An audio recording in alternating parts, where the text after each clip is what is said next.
Turn the clock back to the 1960s and cohabitating with a partner was viewed as being immoral and disrespectful, but today the picture is rather different. With more than 4.5 meters *UK couples living together before marriage, a lot has changed and attitudes have relaxed somewhat. Whilst I'm acutely aware that living together prior to getting hitched is now recognized as the norm, together with my husband of 8 years, am happy to be among the few who decided to wait until after our wedding day to live under the same roof. Shock, horror, a gamble, perhaps, madness, possibly. We got a lot of "what on earth are you thinking?" from friends who couldn't see the logic in our decision and who, I'm sure, thought our marriage would be doomed within months as we uncovered the perhaps no-so-attractive traits of our personalities. But as we head happily towards our 9th wedding anniversary, we regularly ask each other why living together before marriage has become so popular and agree that yes, cohabitation before marriage can be toxic. Why? We've come to the following conclusions. Granted, it makes the cost of living easier, sharing rent, utilities, furniture, is a motivation for moving in together. And it can test compatibility, personality and in the bedroom, over the long run and discover unknown traits, quirky and bad habits. But with many young adults believing that living together prior to marriage is an effective way to prevent divorce and ensure a happy union, is it true? I'm no expert, but with divorce rates at 106,959 * each year, my suspicion is that those with no religious beliefs and who do opt to cohabit are less committed to the institution of marriage and are therefore more likely to seek a divorce if their relationship went sour. Although it would seem to make sense that couples who had already tried out living together, and intimately tested their compatibility, would be able to make a better informed decision as to whether or not to get hitched, and would therefore have a more solid and successful marriage, studies have suggested the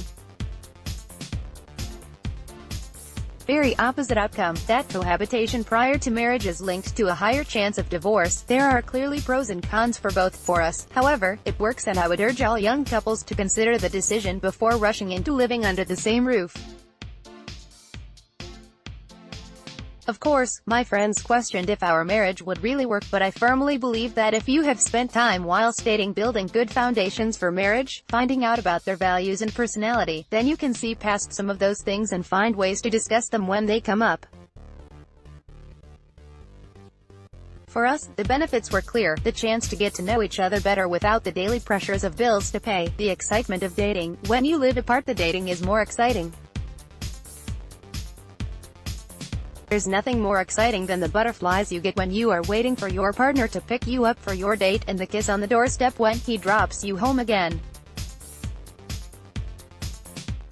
There are plenty more years ahead of staying in and watching Netflix. The creativity it puts into your dating years. As we didn't live together, we found all sorts of fun ways to dates. The anticipation for the marriage and the importance of the vows you are making is all so much more meaningful as you are starting a brand new life together as a married couple. No post-wedding blues. Many couples feel lost when their wedding planning is finished, but this way, once the wedding is done, you have the excitement of setting up a new home together. Time and space to explore your own interests and develop your own friendships outside of your partner. A chance to get out if it's not right. You have time to get to know the person, and if you realize before the wedding day that it's not right, you don't have the complications of dividing belongings.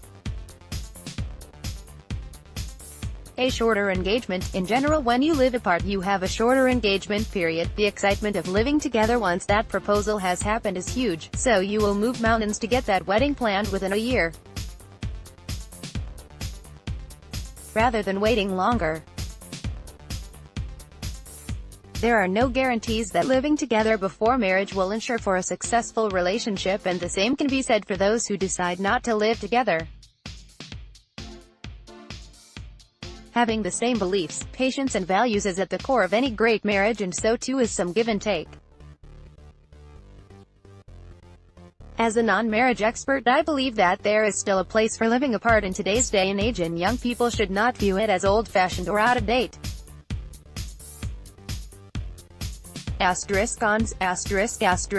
2016 figures. Discover further key questions you should be discussing with your partner before your wedding day at https://www.engageweddings.co.uk/blog/5 questions to ask your partner.